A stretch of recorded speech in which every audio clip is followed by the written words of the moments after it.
The identities of most of the influential people in our societies are usually well known. These are politicians, businessmen, billionaires, and many others who play important roles in our world. We know who they are, what they do, and to some degree why they do it. But there's one extremely important person who still remains completely anonymous. Satoshi Nakamoto is the pseudonym for the anonymous creator of Bitcoin. Even after a decade, he remains completely unidentified. This pseudonym could have belonged to a government, a small group, or even just one individual. No one really knows for sure. When Satoshi first launched Bitcoin in 2009, it was a niche idea that a small community enjoyed tinkering with. Today, Bitcoin has spawned a whole movement of cryptocurrencies that have trillions of dollars in total value. This has led Satoshi to become one of the richest and most influential individuals of our lifetimes. Not only did Satoshi create an extremely revolutionary technology, but he is also believed to hold a significant stake in it. It is estimated that he owns over 1 million bitcoins, which would be worth billions of dollars today. Yet Satoshi has never sold any that we are aware of. Creating such a revolutionary technology could have netted Satoshi fame and fortune, but like a thief in the night, he disappeared without a trace. All these years later, he still remains anonymous and inactive. Why?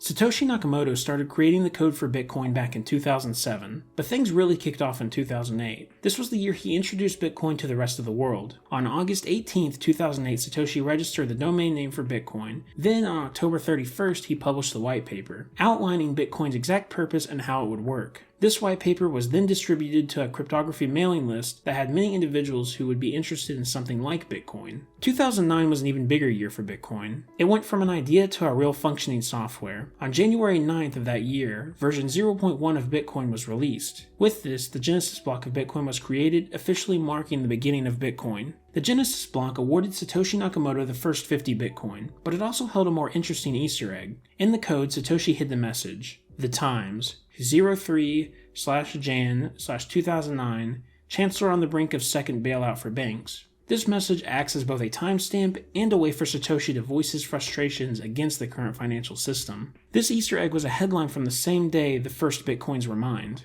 It was from the front page of the Times, one of the oldest newspapers in Britain. The article detailed how another bailout may be needed for banks following the 2008 recession.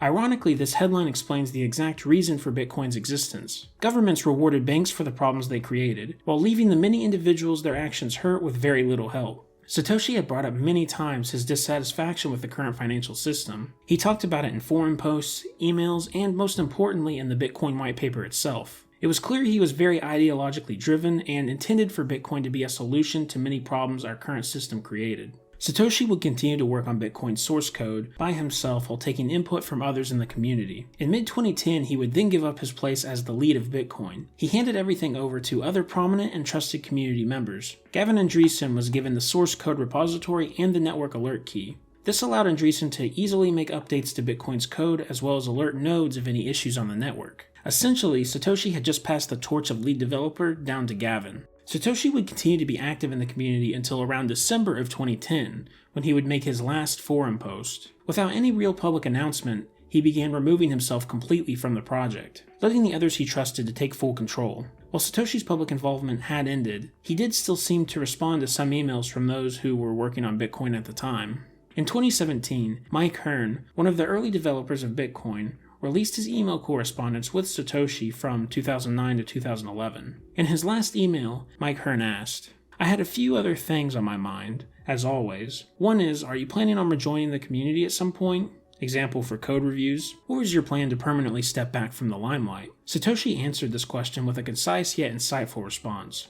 "I've moved on to other things. It's in good hands with Gavin and everyone." This made it official. Satoshi Nakamoto was done with Bitcoin, thus ushering Bitcoin into a new era without its creator. Satoshi would make one final forum post several years later in 2014. This post was written in the replies of the original post made introducing Bitcoin on the P2P forums. The reply simply read, "I am not Dorian Nakamoto." This comment was a response to a controversy at the time. A journalist had accused a Californian man by the name of Dorian Satoshi Nakamoto of being the creator of Bitcoin. It is debated if this message was truly from Satoshi himself or if his account was hacked by someone. Either way, it only solidified the fact that he was truly an enigma.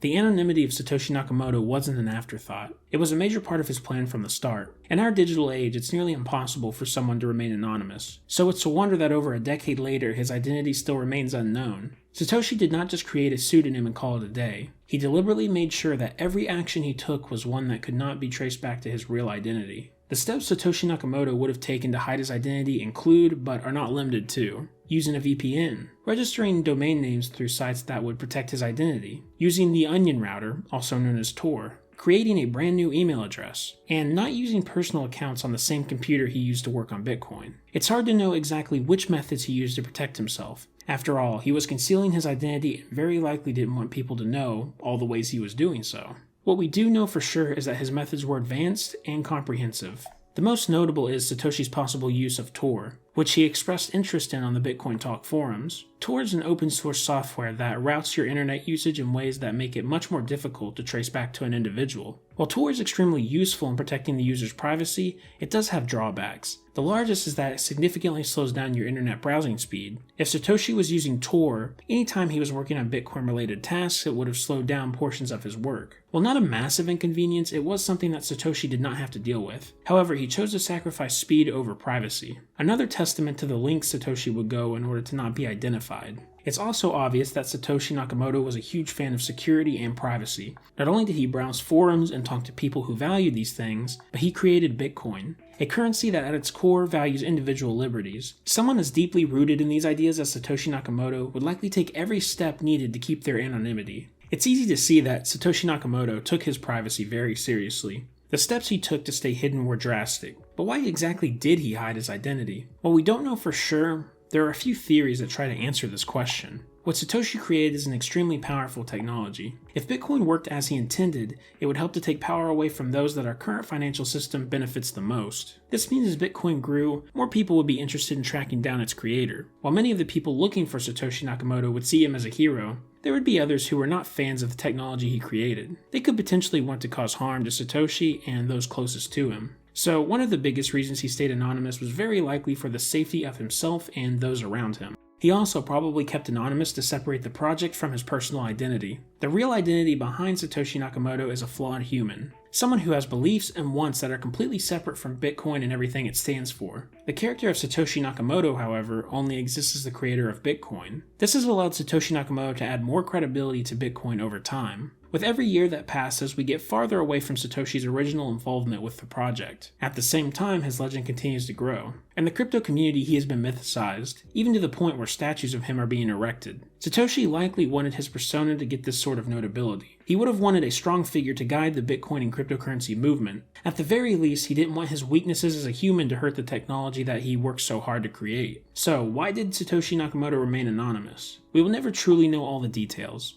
Everything mentioned here are just educated guesses. What we do know is that Satoshi was incredibly smart and likely had many reasons to keep his identity hidden. The two most prominent reasons are for his safety and to make sure Bitcoin could thrive. Satoshi Nakamoto's hidden identity has been a great help to the Bitcoin and crypto community. It has allowed them to benefit from a lot of the positives of having a strong founder without the many negative aspects of him being a fallible human. Satoshi Nakamoto acts as a symbol of what we should strive to be, someone who is proactive in creating solutions for the issues in our society. Many will continue to search for Satoshi's true identity. Some will even claim to be him, but the truth is we will likely never know who the real Satoshi Nakamoto was. Most likely he was an individual, but Satoshi could have been the government or a small dedicated group. Just like his creation, Satoshi will live on. As a legend, he will never truly disappear. In 100 years, assuming that crypto and Bitcoin are still widespread, he will be more alive than he ever was now. Monuments will be erected in his honor, and people will continue to discuss the forum posts and emails he made between 2008 and 2011. They won't be idolizing Satoshi Nakamoto the man, they will be praising Satoshi Nakamoto the idea, because that is what he has always been. There never really was a Satoshi Nakamoto. He was a character of sorts meant to perpetuate the technology of Bitcoin, and he doesn't exist outside of that. Satoshi disappeared as quickly as he arrived. He created a revolutionary technology, improved on it, and let his invention run wild.